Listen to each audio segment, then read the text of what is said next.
and welcome to the latest episode of Greifenhorst, my medieval fantasy let's play in heavily modded Minecraft.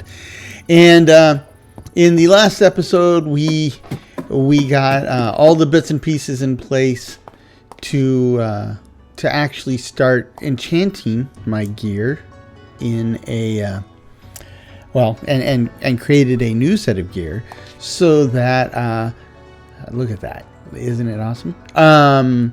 So that I look good, I feel good, and I'm pretty capable. Now, enchanting, even with the mods I have installed, still requires quite a bit of experience, and I didn't have enough to get all the pieces as fully tricked out as I wanted, but that's the only thing stopping us is experience. So that's the good news. Now, where we move on from there is to kind of pick up where we left off before I focused on the enchanting stuff, and that is storage. Now, in this case, oh boy, I need to finish that.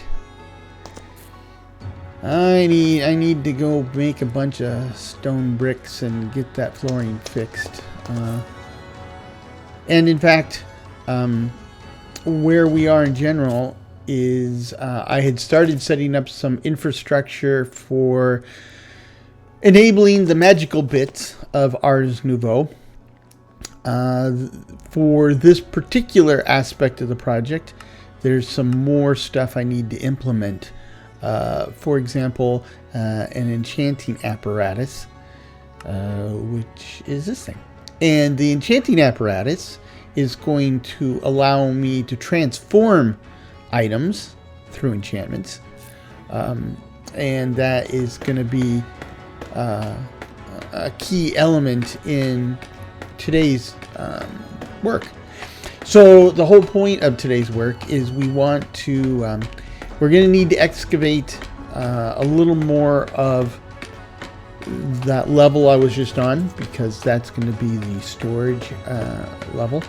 And we need to implement all the pieces necessary to allow Ars Nouveau and storage drawers to work together, right?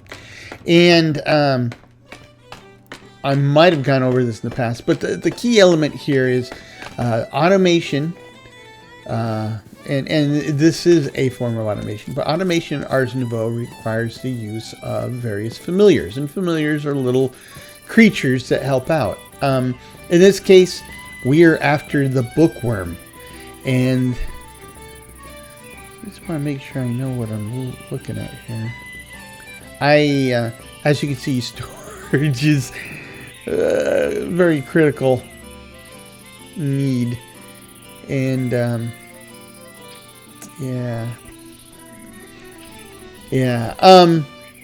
so I'm gonna grab some cobblestone because, like you saw a minute ago, we need a bunch of stone bricks, and we'll get that going. So the elements of automating stuff in Ars Nouveau requires the use of these little familiars, and they come in all sorts of different flavors, and they do different stuff. In the case of storage, though, we use bookworms, and I don't know if I fully explained this before, but basically the way storage integration works in Ars Nouveau is that I have all the pieces I think I'll need. So I need the mage stone and a bunch of little gold bits and diamonds. So there's the mage stone, and I need 2 gold ingots and 4 nuggets. So 2 gold ingots, 4 nuggets. And that gives me my enchanting apparatus.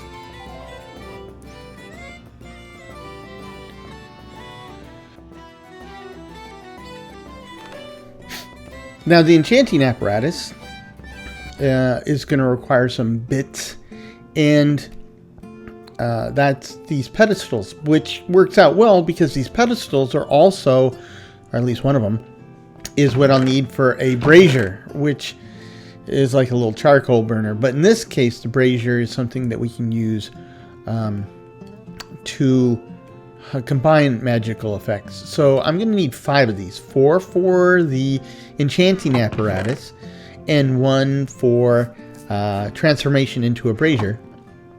And they require these little mage stones, and I need gold, gold nuggets, and mage stone. So I don't have enough nuggets already available, and now I need the mage stone. We're all set, except I am only making 1. I need to make 5. There you go. And then we can drink brazier. I'm going to need... I don't have enough mage stones. I have 3. I need 1 more to make a mage stone block. But I can do that downstairs. We can grab the other bits. And I'll need these lapis to make the mage stone. So I'll need 3 gold ingots. So I don't want to take all the ingots I have.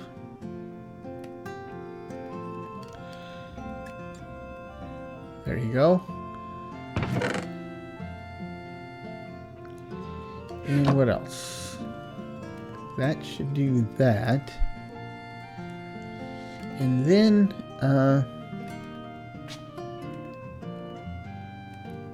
I think that's all we'll need. Oh, hold on. make sure I got everything before I leave the house.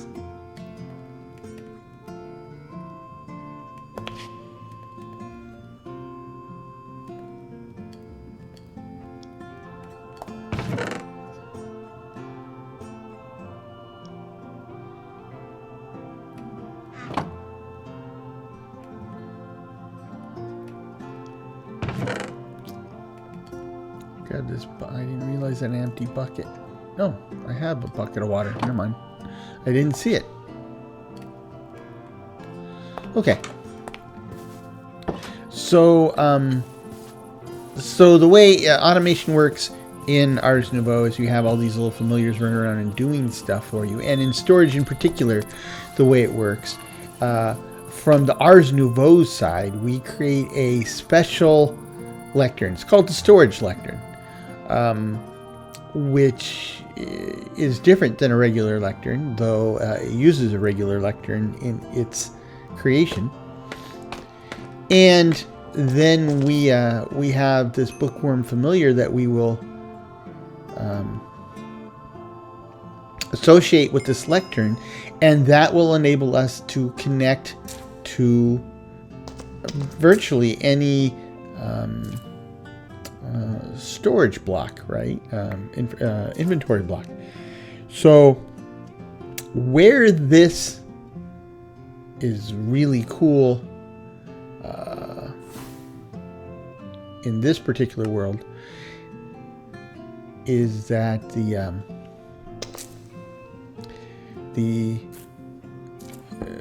normally when you create the lectern, it can connect up to with a single bookworm, it can connect up to 8 storage containers, right? And you know, that could be chests, that could be barrels, that could be even the special storage containers from Ars Nouveau. But you see, I'm using storage drawers, and the trick there is that in storage drawers in the mod, there you can create individual drawers, and that's an inventory item, and you know you're good to go. You can connect it. But where the value really comes is that storage drawer networks, where you can connect all your storage drawers through the use of controllers and subcontrollers into one. Okay, is somebody down here? No, I think he's behind the wall. Another mob wearing another backpack with a jukebox hat on. But you see, when you use storage drawer controllers connected to a bunch of storage drawers, you could have 100, 200, 300, 400 storage drawers and the controllers, and if they're all connected, as far as the game's concerned, they are one storage container. And that's where the beauty is in integrating it with Ars Nouveau, because we don't have to worry about the maximum number of connections for a single lectern. We will create an entire storage drawer network behind the lectern and then connect the lectern to a single storage controller, and we're done, right? Then I can keep adding storage drawers to my heart content as up to I can keep creating storage drawers as long as I want, and as long as they're part of the network, they'll all be part of the integrated system. And this is exciting to me. I mean, I haven't built a storage drawer system from the rubble yet, and I have built a storage drawer system in New Londinium, but it doesn't have the same integrations that this one does. So it's just pretty much a straight storage drawer. So this is going to be my first venture into this integrated storage model, and I'm really looking forward to it, right? Because you know, when you have that, storage drawers is fantastic for storing a huge amount of stuff and keeping your stuff organized. And it's even pretty useful if you use it by itself, essentially like I am with New Londinium, because, you know, it puts a picture of your item right there on the drawer, so you can easily see where your stuff is and go grab it if you need it. But this integration takes that a whole step further, which is you open up the storage lectern in this case, and all your stuff is available for you. You can query on it, you can sort, you can do all this type of stuff, and then craft from that. So crafting, sorting, picking up supplies is so much faster and easier, because I'm not running around my physical storage level grabbing stuff and taking it with me. I'm just accessing this one-stop shop and getting everything out of it. So it's a lot to be excited about, and I think you'll be pretty interested to see how it all shakes out. But I need a little more space. I mean, once I fully understood how this model worked and I spent some time thinking about it, I realized that my old plans for this level needed to change, because the way the old plans were based on the designs I typically use for building underground bases like this, and in that case there is a central shaft where you can dump stuff, and then it would come all the way down to the storage level through that shaft, and then get inserted into the storage system and then be distributed as needed. And there will still be an element of that here, but the reason I had to change the level design is because since I now am going to be working with Ars Nouveau as the interface for storage, I kind of, instead of wrapping storage around the central core, I kind of need storage to all be in one place together, and then the interface for it will be at the edge, right? Now, these three chambers that I've carved out will be the edge. This will be where the storage interface will be. And there might be, and for now, this is also where we're going to put some of these magical doodads, you know, as part of our magical workshop. But this isn't actually technically where stuff will be stored. This is just the very edge next to that, right? And So there's at least one more of these we'll have to excavate for actually storing storage drawers, but that's not this episode probably. It might be. I mean, it might be. I mean, this is going pretty fast. And again, that's the beauty of Ars Nouveau. I mean, I'm cutting through deep slate here like it's, you know, hot knife through butter. And normally this would be taking a lot longer. That's 5, 6, 7, 8, 9, 10. That should be it. Put a light in there. So yeah, normally this would be taking a lot longer, like you just saw with the pickaxe. Though at this point, my ability to excavate using magic is so powerful that I have to be careful because I can accidentally punch holes in all sorts of things and do things I didn't intend. So if I need to be exact, I'm going to stick with the pickaxe for now, or go real slow like this. But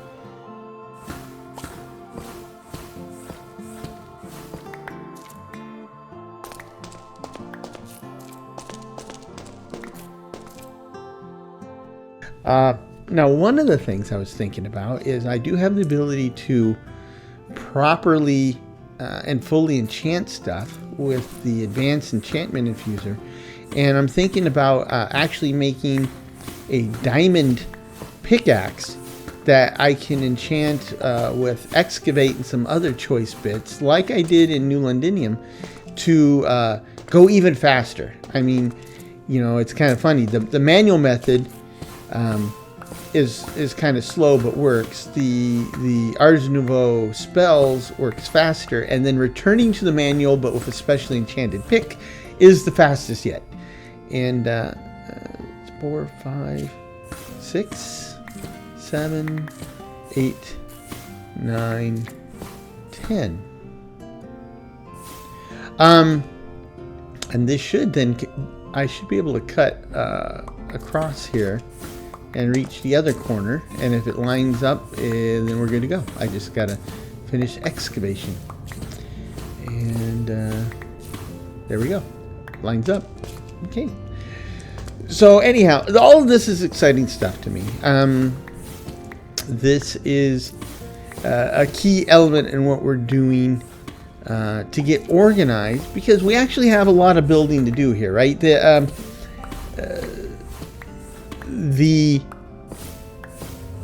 In all of these Let's Plays, there is an overarching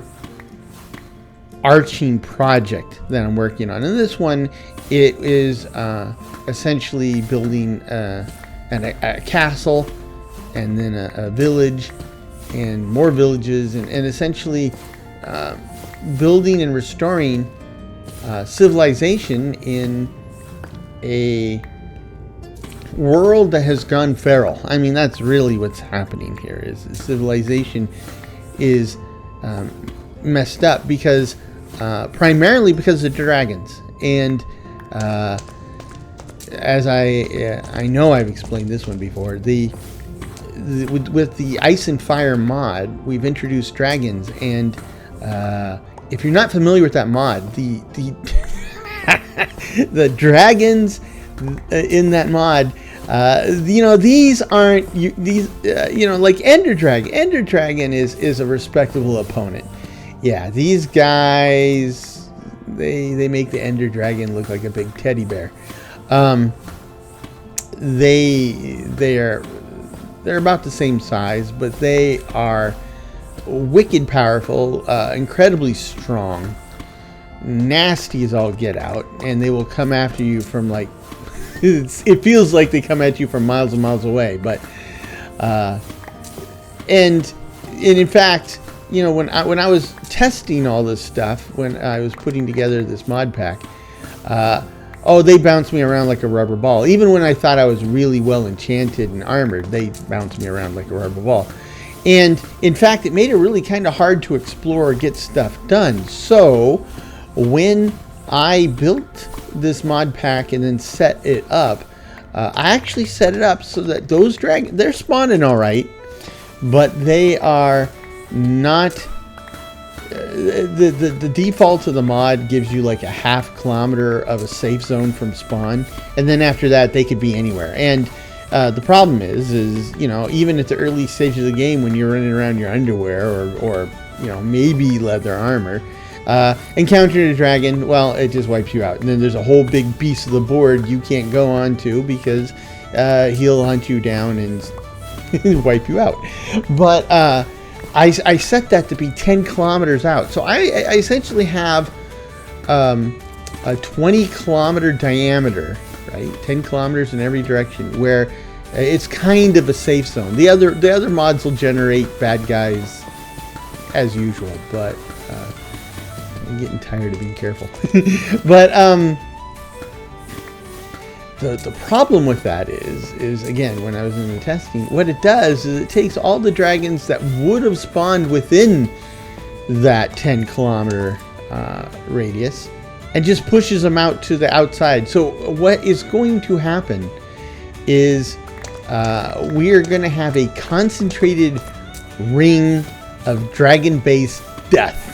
That's what that's going to be, and you know, it's going to require some planning to tackle that. And then I think, now I don't know, this is conjecture because I didn't test this part, but I'm thinking that once you get past that ring of death, the dragons will spawn as they would by default. So we won't have concentrations of them anymore, but they'll be out there doing their thing. And so all bets are off once you leave that ring, once you get past the ring. It's just that you won't have a bunch of them all concentrated in this short area. And who knows? I mean, that concentration may put the kibosh on the whole series. That may be the end of the series, but that's not happening anytime soon. So no worry about that. But yeah, that's what it's all about, and that's gonna be interesting. That's gonna be interesting. So now, change to a spell that does less damage to the environment. So it does less damage. It's no less annoying though. See what I mean? Oh boy. You know, it's the middle of the day for me, so I shouldn't need caffeine. But I'm thinking it might not be a bad idea to start caffeinating earlier in the day, is what I'm thinking. I'm not a coffee drinker. I don't drink coffee. And I don't mind tea, but I can't drink a lot of tea before I get tired of it really fast. One thing I can drink probably a lot of over a continuous period of time would be iced tea. But I'm the only one who would drink it at the house, and it takes up a lot of space in the fridge. Let me think about that. I do like me some iced tea, some nice, not sweet tea. No, and if you're from the South, I do, I've drunk sweet tea. I've enjoyed sweet tea. And in my younger years, I kind of liked it. But as I've grown older, I've kind of been shying away from the sweets. I mean, you know, I take my apple juice and water it down. It's just too sweet. So sweet tea in the Southern style, it's a pleasant memory for me. It's just nowadays it's just too much. Too much.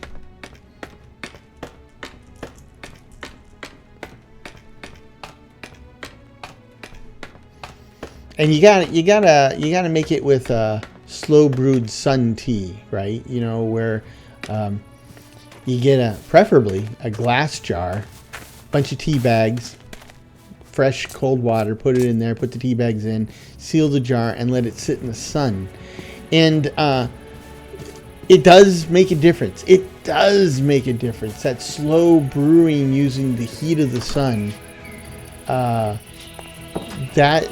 you know, there are people who can't tell the difference. I get that. But for if you're, you know, serious about your tea, you'll be able to tell the difference. I can assure you. Okay, let's get some more of these. I think that should be enough to finish this next section. Okay, and let's go ahead and brick these boys up.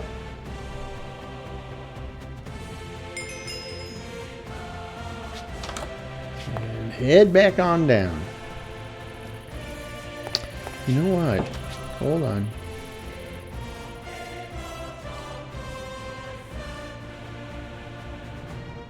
So I was just thinking.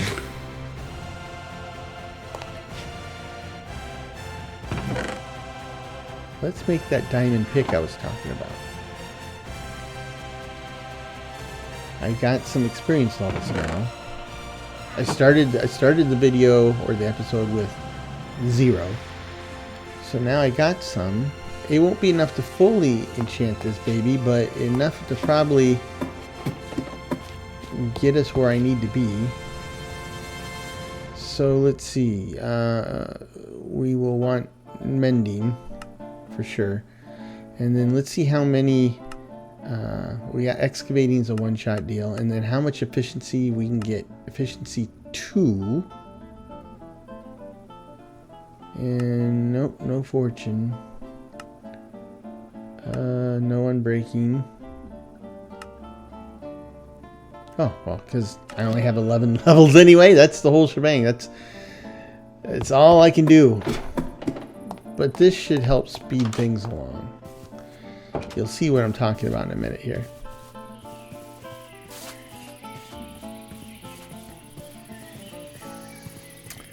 You need to take care of the garden up here. I don't think I'll get to that this time. Maybe I will. I doubt it. I doubt it. This is important work that we're working on here. And I'm not alone down here, apparently.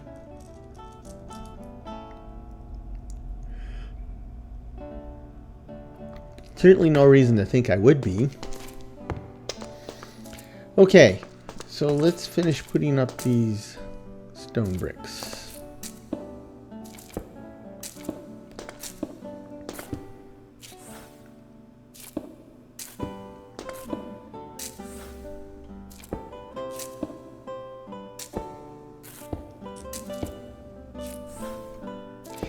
You know, working down here it reminded me of something. I in a recent episode of, I think, New Londinium, or I don't know which series it was, but in a recent episode, I told you about my friend Eric and I going underneath the freeway in these storm drains, pretending they were like, you know, dungeon tunnels. And in kind of a similar vein, before I moved down to San Diego, I had a really great friend named Frank. Frank and I played a lot of D&D together, just the two of us. And I'd go over to his house after school. And Frank's parents were Mexican. He was Mexican-American. He spoke Spanish and English, but and his dad spoke Spanish and English, but his mom didn't speak a word of English. But she was really, really nice to me. And I think it was just before the summer, between 7th and 8th grade, Frank and his family moved to the other side of town. So I could still get there, and I still did, but but the problem was that where Frank originally lived, he was just like a block from my house, and now he was like, you know, 3 miles or so. But when they moved into this new house, they had lived in an apartment before, and then they moved into a standalone house, and they moved to the oldest part of town. Now, this oldest part of town had some nice, big, old, stately homes, nice yards, beautiful, avenues with these large overgrown trees. I loved that neighborhood. I loved it. But what I really loved at Frank's house is they had a basement, which was very rare in Southern California, right? Having a basement was pretty rare. So these panels will be the center of our vault, right? Anyway, and not only did he have a basement, but this basement had kind of a twisting staircase down to it, and then it had these brick walls and stuff. It looked like the entrance to an old dungeon, which made it so much cooler.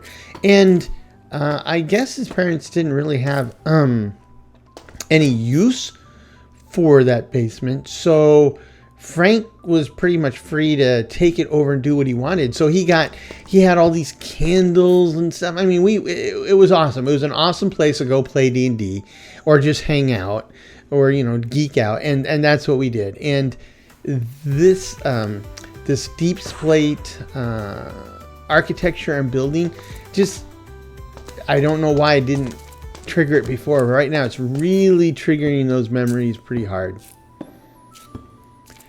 Yeah, if you play D&D, I remember, or if you know anything about the old Advanced Dungeons and Dragons, there was a module series called the A series. It was about the slaver lords, basically. There's some guys who were, slavery was big business in this fantasy world, and they had plenty of slaves, and this is about bringing them down. But I remember we played those modules down there in that basement. That was awesome.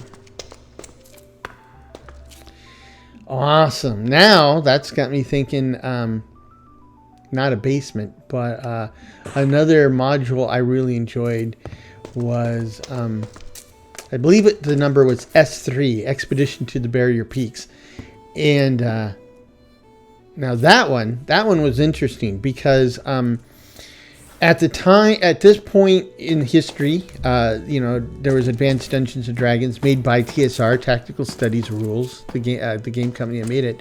They had another game called, it was also a role-playing game called Metamorphosis Alpha, and it's basically a far future post-apocalyptic world where your character is awakened. And you turned out to be like a mutant, right? Because of whatever happened. And now you're in the remains of a technologically advanced world. And so you've got to survive. And so it's a mix of here we go again. That music sounds like the opening music to the old Zoo Tycoon series. If you know what I'm talking about, you tell me if I'm wrong, right? Or right. Anyway, so that Metamorphosis Alpha would have, use characters. Oops.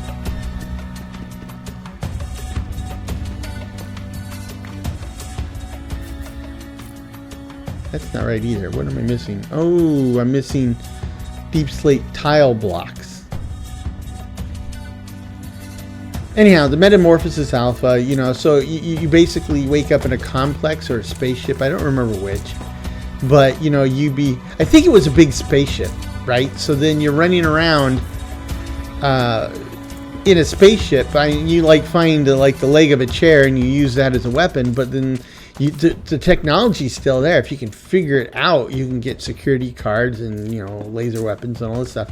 It's an interesting concept. But where I was headed with all this is they did the classic Reese's Buttercup chocolate and peanut butter mashup with the AD&D module S3 Expedition to the Barrier Peaks. And in that module, basically one of these ships crash lands on one of these D&D worlds, Dungeons and Dragons worlds. And so now you are a party of high level D&D characters going to figure out what this thing is, because some of the creatures escape from the ship and they're causing trouble, and then now the D&D characters go, and these are some of my favorite mashups, right? Is where you get a mix of technologies or genres And that's what this was. It was a fantastic module. It's a classic. It's a tough one though, because it's just a tough one. I mean, it was made for high level characters. The reason it was very interesting on how we got this one, because just like the A4 was, I tightly associate with Frank. Look at this. Look how fast this goes. The expedition to the Barrier Peaks was a project I worked on with Eric. We actually never played the module together, but I remember when I got the module, we lived in North San Diego. The city of San Diego is pretty big and spread out, and we lived in the northern side of it in a place called Mira Mesa. And my grandma lived in Ocean Beach, right, which is, as the name would imply, on the beach. And in the late 70s or early 80s, Ocean Beach was still a place where a lot of hippies resided. And so the little commercial street, I think, I'm trying to remember the name of the street. I can't. I don't remember. But anyhow, they had kind of hippie-ish type stores on that street. And in the middle of that block, of the string of stores, they had a game store called Games People Play, and they had D&D stuff. It was one of the few D&D stores I had easy access, well, relatively easy access to, because at this point I didn't have a car, couldn't drive anyway, and there were no stores within walking or biking distance that had D&D stuff. So every time, I didn't enjoy visiting my grandmother. She was she was a piece of work, but I did enjoy visiting my grandmother to then go visit the game store. And one of these times, my mom actually agreed for us to take Eric with us, because that way I would be less bored hanging out with somebody my own age, one of my friends. And Eric was all over it, right? Day at the beach plus, go to a game store. Anyway, so I remember we bought the module, and even though I would have loved to play Eric through the module, I couldn't help it. The two of us just sat over that module and poured through it page by page, marveling at the encounters that were set up and how they mix the technology. And when you have a mashup like that, one of the things you have to simulate would be, how would medieval style characters relate to and figure out advanced technology. And so there were tables to handle all that and stuff, and we're discussing, and that was just that was an awesome experience. I remember that was very awesome. So I don't know how I got on that. I'm just kind of on autopilot here, but I need to integrate these. So these what I'm doing here is I built these vaults with the idea that this would wrap around, but since then, I said I've come up with a new design, and so these aren't going to wrap around. These are going to be walls, right? So I need to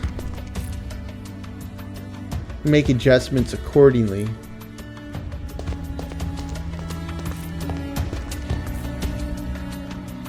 So I'm going to need a bunch of these deep slate tiles.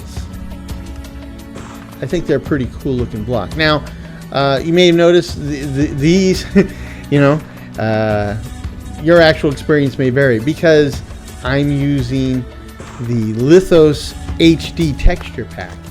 I swear by it. Absolutely love the Lithos texture pack. It essentially maintains the general look and feel of vanilla, but gives me substantially better textures that I feel are more immersive, right?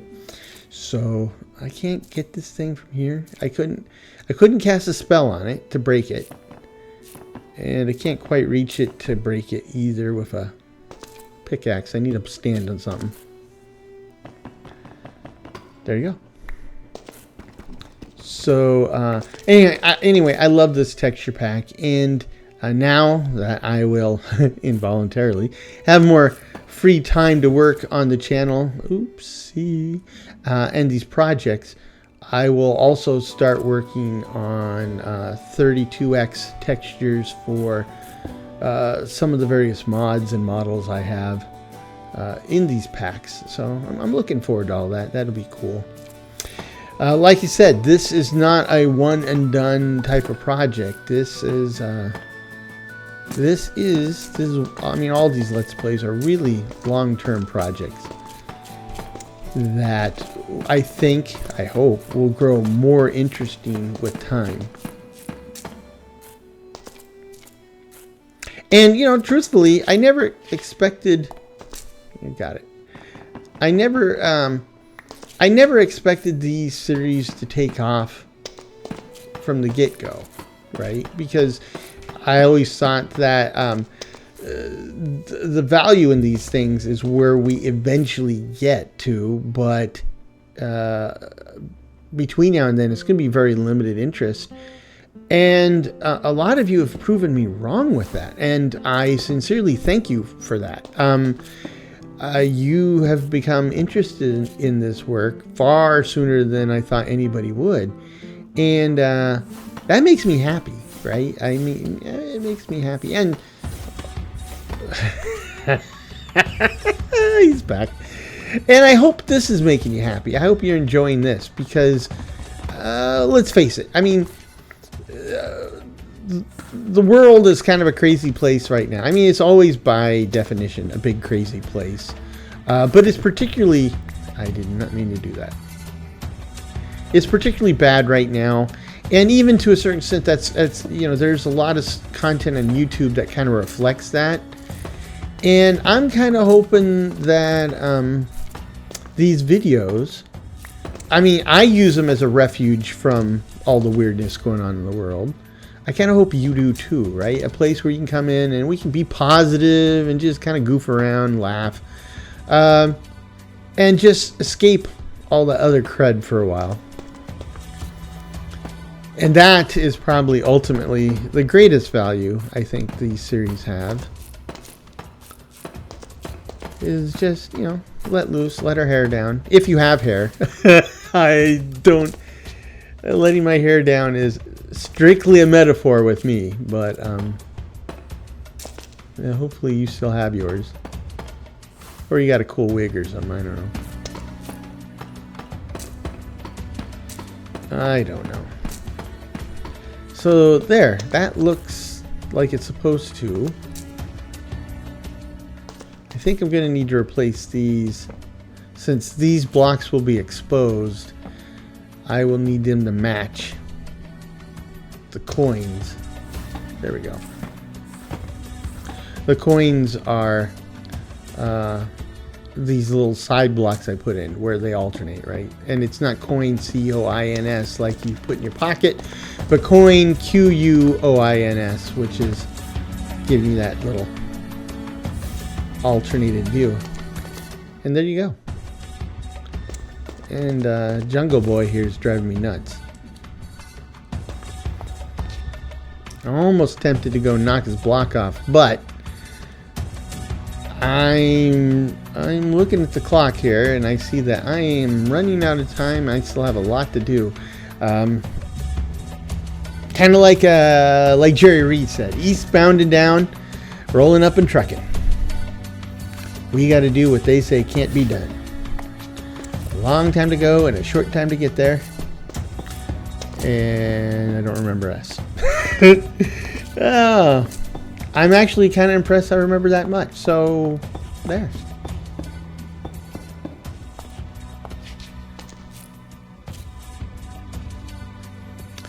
Yeah, eastbound and down. That reminds me, I had a friend that I went to elementary school with.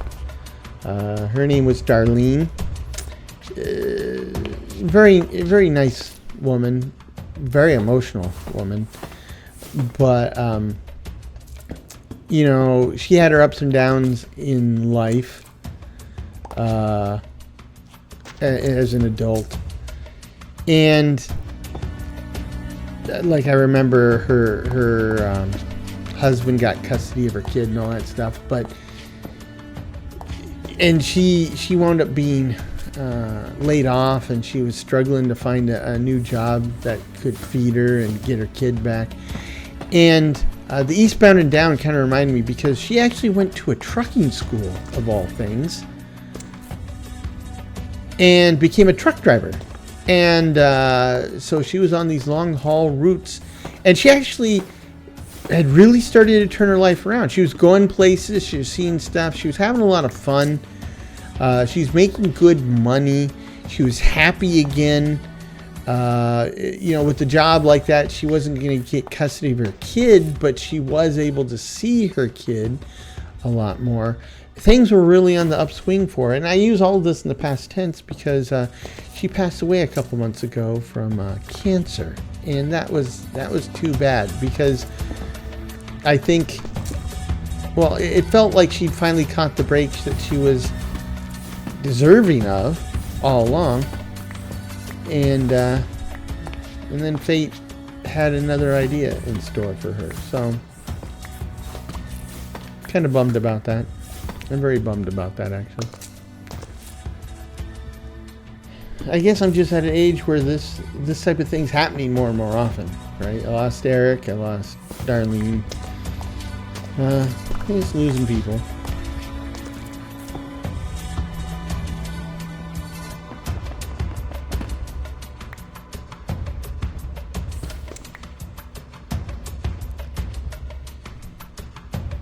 So now we can go ahead and seal up this wall too. You don't want to accidentally poke holes in it again. Ooh.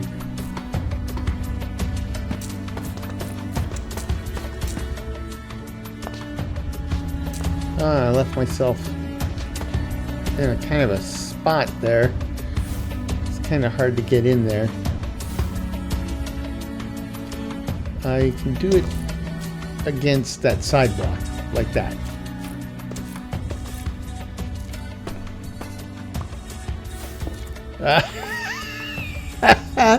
I specifically tried to avoid that a minute ago, and then I forgot to set it back. Oh, boy. Oh, boy.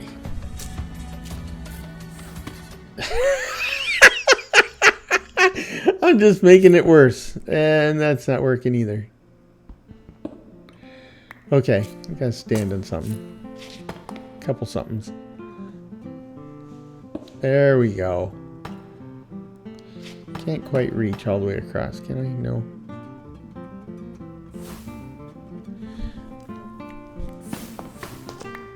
Okay, I think the jungle concert's over. At least for now.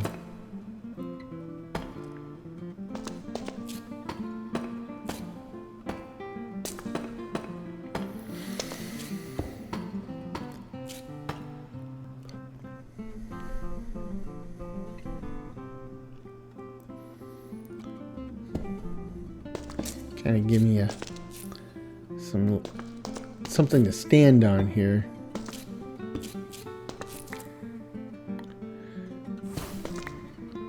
Okay.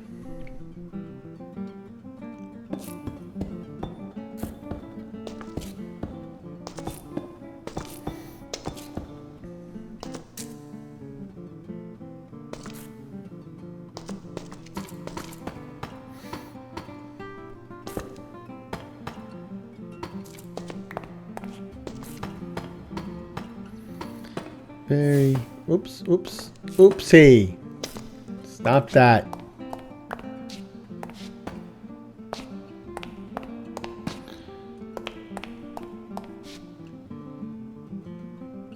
A light right here.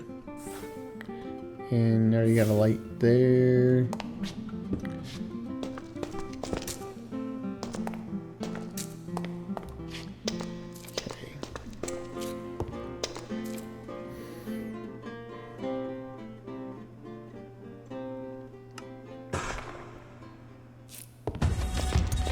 He's back.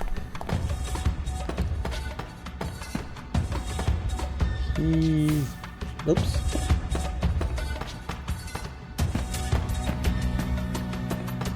I assume it's a he. I mean, all the zombies are definitely kind of masculine. And creepers, I don't know if they have genders. But just because it looks like a he and sounds like a he doesn't necessarily mean it is a he.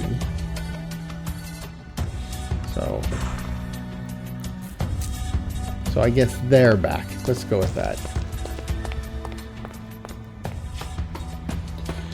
I'm not going to bother asking him what his pronouns are, because if we meet face to face, the pronouns will be academic. He'll be an X X pronoun, right? An X they.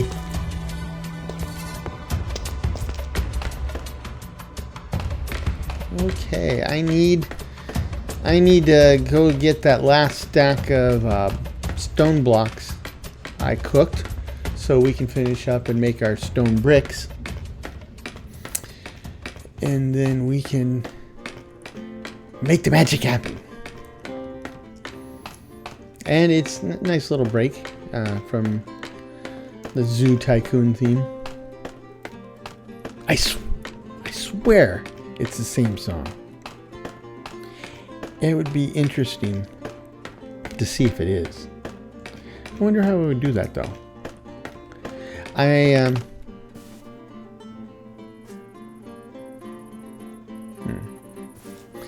I guess what I have to do is I go into creative mode, and I go through all the discs until I found the disc that sounded like that, see which mod it's from, and then see if the mod page has any acknowledgements to where the music came from. It might not say, hey, I lifted this directly from Zoo Tycoon, but it might have the name of the composer, and then I can go check to see if they did the music for Zoo Tycoon.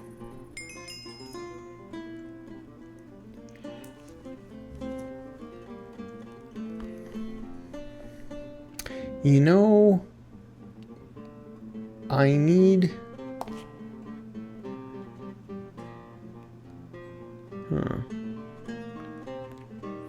Okay, first of all, this is getting crazy crowded.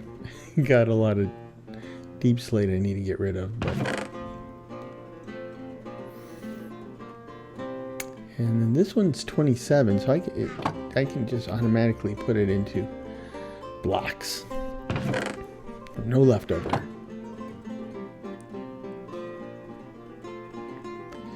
Okay, so... Yeah, I do have enough. Let's blockify that. Okay. Let's try putting some of this food stuff away.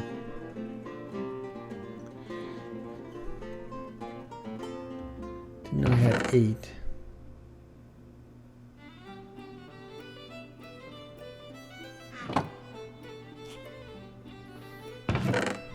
Oh, I already got enough spruce saplings, so we can go dump those there.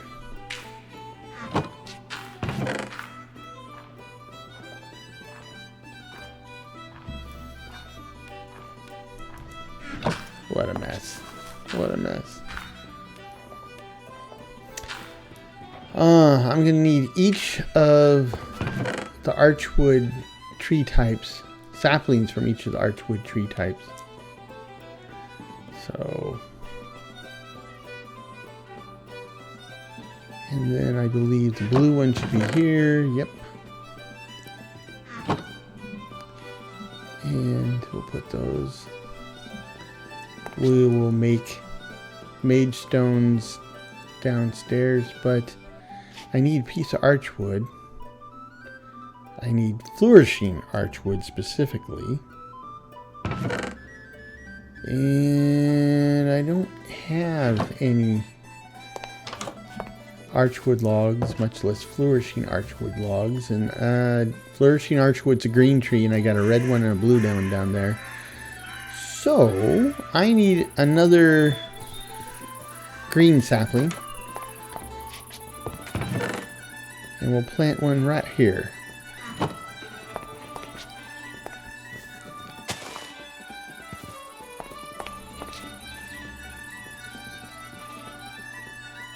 Yep, I just need one log.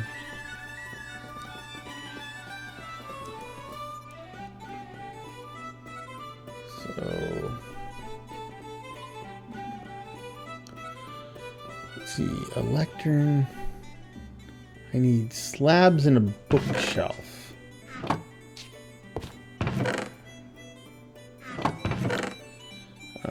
3 books.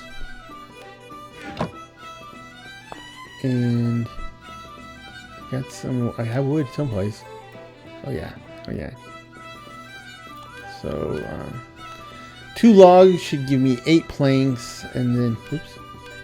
And then I can use 6 of those planks to make a bookshelf.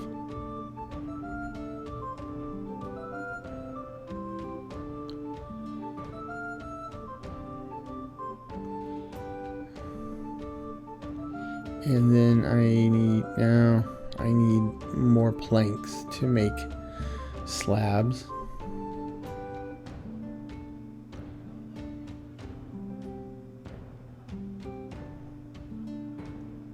There we go. Oh, there we go. And then how does this, was it a Y shape or T shape? Or I just figured it out this way. Okay.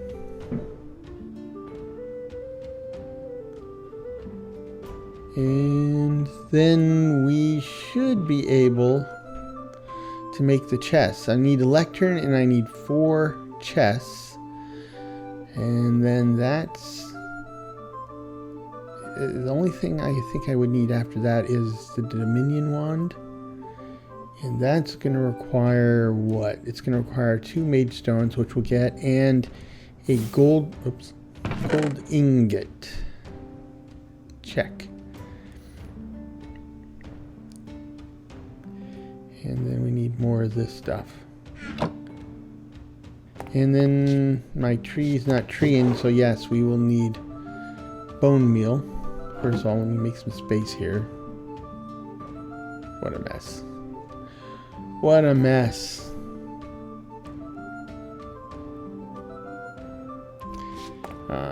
Now I need the bone meal, which I apparently forgot. I left it behind.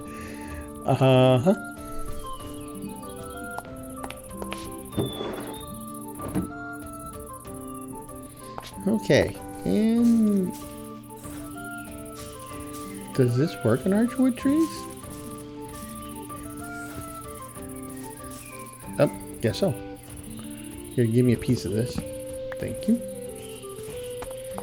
That'll do her.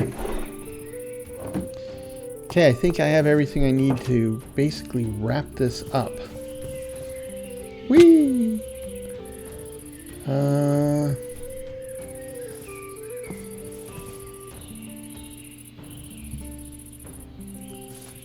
Okay, let's go for it.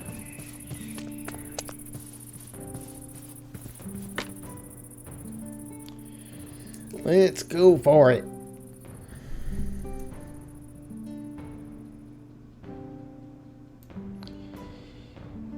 Now I wonder if we'll hear our musical guest, our zombie busker. Okay, so this awakening ritual, I will need a bunch of stuff. Okay, let's get this fixed while that lapis is percolating.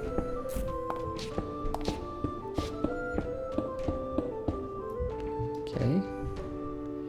And then the deep slate cobble.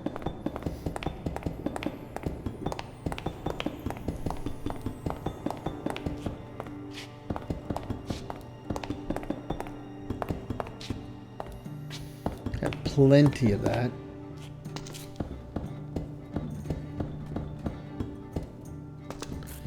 Okay, so the space is pretty much free now. It's just a matter of getting all of the magical bits in place.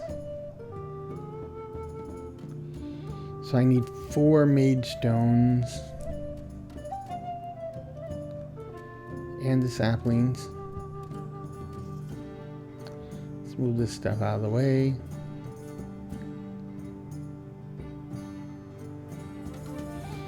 And what else I need?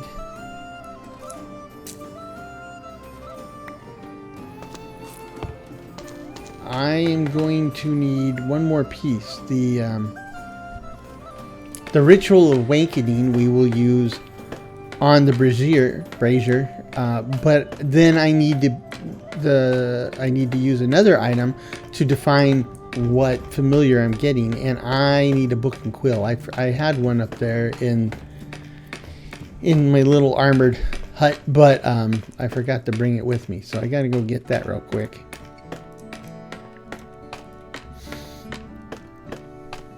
And then I think I'll have all the pieces to wrap this up, because we're at time, just a little bit to go. So I won't actually have any storage set up, but I think where we'll end this is I'll have the Ars Nouveau side set up, and then all we have to do is excavate a block and start setting up controllers and drawers behind it, and then hook it up to the Ars Nouveau stuff. And from then on, as we expand the network, it will automatically expand from the Ars Nouveau side as well. And finally, I will be able to clean out my inventory, my backpack, and the little armored hut. And then we can go kind of crazy on our farming and digging and building and all that type of stuff, which is, the whole point of the series. So, well, the first part of the series. And then all that infrastructure will enable us to go after, like I said, those dragons that are causing so much grief and mayhem. So swap that out again. Now what else can I do while I'm waiting?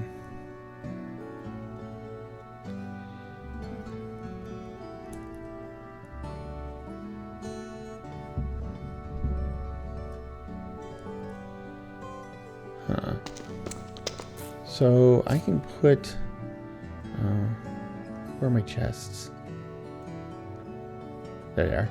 So I can put the chests up here and then throw the lectern in the middle, and that's percolating too. So we're doing some parallel processing here. It's done. So there's my storage lectern, and I've got everything I need for the tablet of awakening. I call it ritual awakening. It's not ritual. So then we apply it on the brazier, then apply the book and quill. Oops, I need to crouch.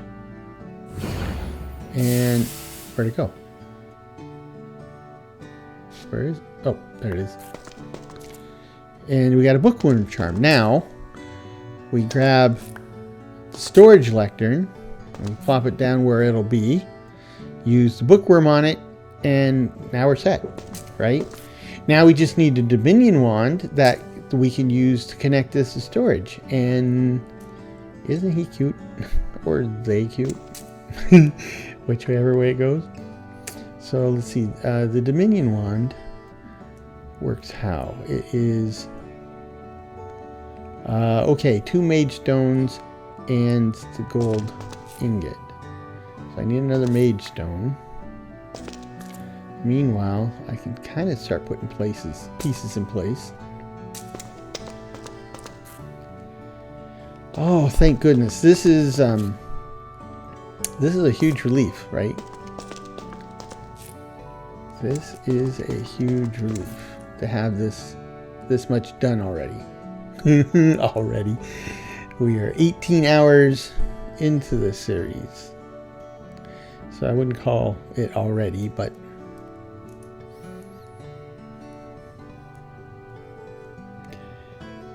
oh, it's nighttime too. So the storage controller is this thing, and it requires nothing too crazy, right? Would be able to set that up easy enough. And then we throw a stick in there. And wait for the magic to happen, literally.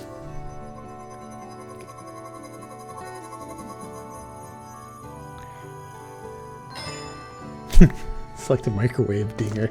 It's done. And there you go. There you go. We have everything we need to connect this to the storage network, short of the actual storage network. So my goals were achieved for this episode. That sometimes seems like an amazing thing when an episode kind of works out the way I planned. But I'm excited about the next stage. I hope you are too. I hope you enjoyed today's episode. I hope you are looking forward to seeing how this grows. And I hope to see you next time. So until next time, I hope this finds you and yours in good health, good spirits, and perhaps a touch of good fortune. Cheers.